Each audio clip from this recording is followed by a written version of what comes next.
Halo Rek, balik lagi sama Vi. Piye kabar? Aku harapkan selalu happy ya.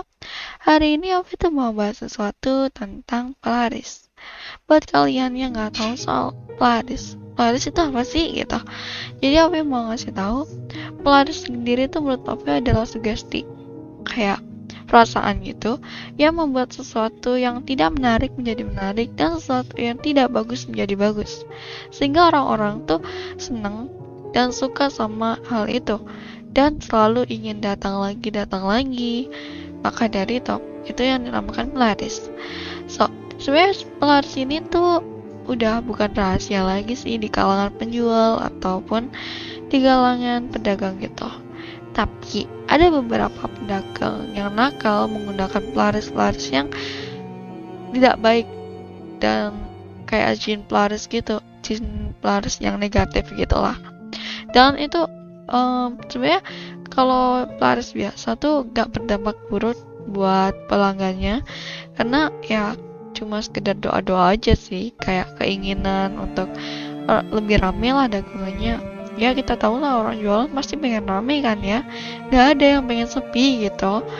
Dan ada beberapa pedagang ini yang menggunakan pelaris, tapi pelaris yang negatif gitu bawahnya. Jadi ya lebih kayak menjurus ke pesugihan dikit lah, ya kan? Nah, jin-jin pelaris ini tuh kadang berbahaya buat pelanggannya, karena emang menurut Ovi sendiri tuh jin pelarisnya tuh membawa perasaan tidak enak ke pelanggannya tadi. Nah, maka dari itu, buat kalian yang belum tahu tanda-tanda apa sih kalau rumah makan atau ruko pakai jin pelaris gitu, nah kita bakalan bahas tanda-tanda rumah makan ataupun toko yang menggunakan jin pelaris yang menjorok ke pesugihan. Oke, kita lanjut langsung ke nomor pertama.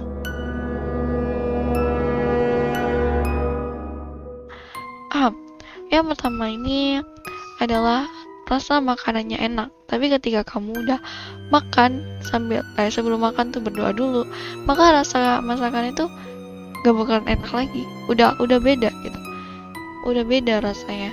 Maka dari itu, ini salah satu yang paling menunjukkan banget. Tapi gak semuanya gitu sih, gak semuanya gitu ya. Kita gak bisa pukul rata semua pedagang kayak gitu, karena kita juga gak tahu kan ya.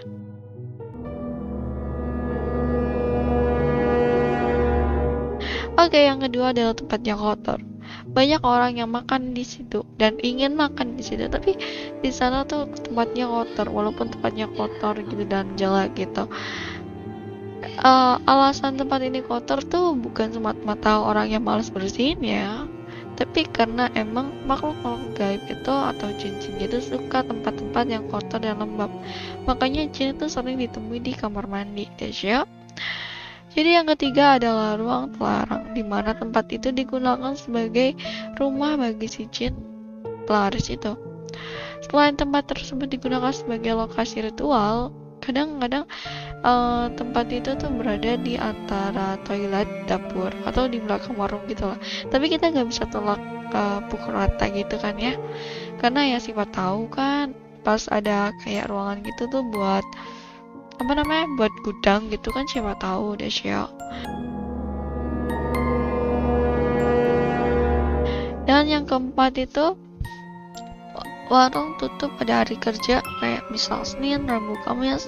Tapi ini juga gak bisa dipukul rata, karena emang ada beberapa hari yang bikin sepi gitu lah. Misalnya aja toko depan rumahku itu emang sepi tiap hari Selasa, jadi dia tutup tiap hari Selasa aja.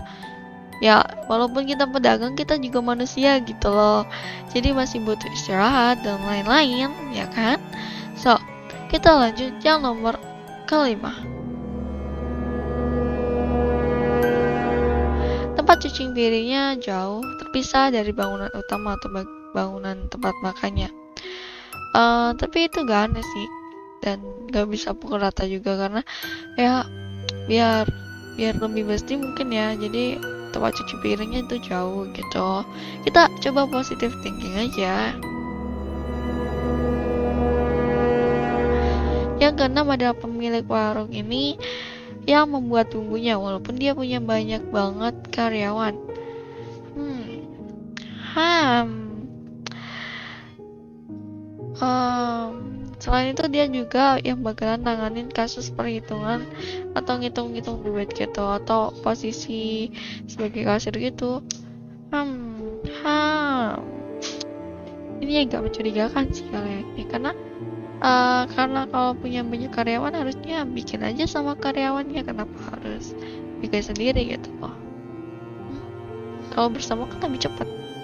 Atau bisa jadi karena dia takut bumbunya kecurian, kan siapa tahu juga sih. Dan kita langsung lanjut aja yang ketujuh. Yang ketujuh, makanan tidak boleh dibungkus atau tidak boleh dibawa pulang, karena ketika dibawa pulang nanti makanannya nggak enak. Katanya tuh ada yang bilang kalau kalau itu dibawa pulang pas di pertigaan atau melewati jembatan,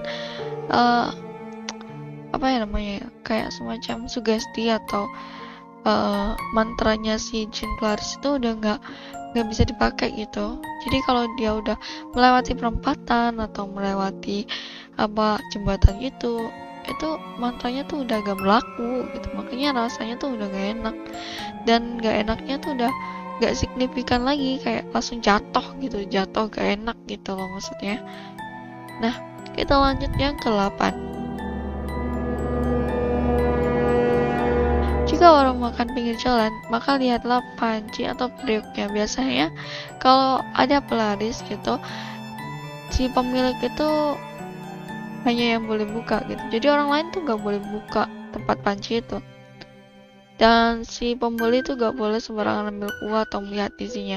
Tapi biasanya emang pancinya tuh diambil sama orangnya sendiri sih, maksudnya kayak diambilin, kita tinggal makan doang gitu kan ya. Dan katanya ada juga buntelan kain putih di ganggang sayurnya atau tempat nasinya atau di peralatan masak lainnya. Dan buntelan putih itu tadi pelarisnya gitu loh.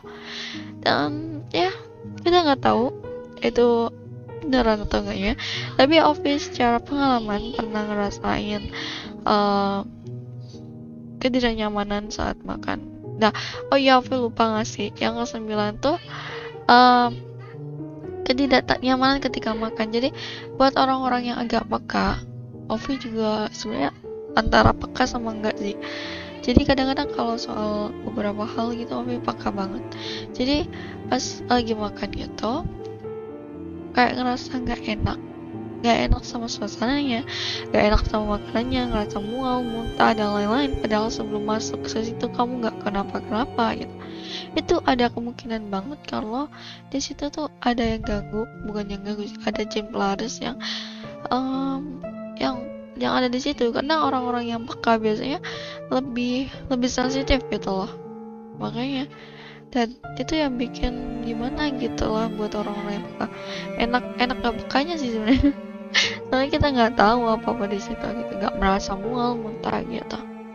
Itu salah satu sih tanda-tandanya. Dan ya, itu semua adalah tanda-tanda dari adanya jin pelaris di rumah makan atau di sebuah ruko. Menurut kalian nih, kalian pernah ngerasain gak sih hal-hal ini? Kalau kalian pernah ngerasain, jangan lupa komentar di bawah agar aku tuh tahu gitu loh perasaan kalian ketika merasakan hal-hal itu. Jadi gak usah lama-lama lagi, kalian langsung cerita aja di bawah. Dan jangan lupa buat masuk Discordnya Ovi, karena Discordnya Ovi sekarang rame banget. Di situ ada Ovi, ada Mang, ada Akane, dan masih banyak VTuber lain. Dan kita bakalan sering-sering nobar ketika malam, nonton film horor bersama. Itu seru deh sih ya. Jadi jangan lupa join ya ke Discordnya Ovi. Dan cakap sementan, ojo lali klik tombol subscribe, like, comment, and share. Ben Opi tetap semangat bikin kontennya. Dan ya,